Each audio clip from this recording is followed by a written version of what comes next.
عسلامة ومرحبا بكم أعزائي المتابعين.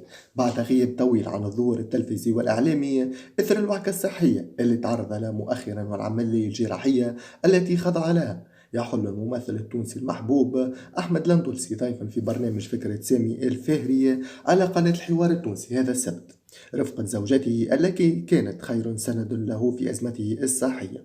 وفي تصريح أحمد لندلسي حيث تحدث عن مرضه لأول مرة كاشفا أنه أصيب بالمرض الخبيث وكان صامتا ومن النادر أن يكتشف المريض، وقال: السرطان اللي عندي صامت وتشلق بيه بعد ما يفرتك من بعضك التو مريض أنا. وكان مش التلز نوريكم بدني كيفاش مخرب بالعملية اللي هي ماهيش سهلة ومتاع موت ولا 10 عباد يمكن يمنع منها زوز ياسر وسعيد.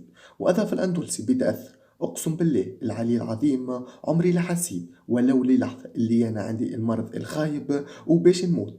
الثلث متاع الكبدة اتنح، هذيك علاش الطبيب قال لي نزرع كبدة أسهل من العملية اللي عملتها، والحمد لله على سلامته وإن شاء الله ربي يشفيها ويدوموا المرتو وصغار.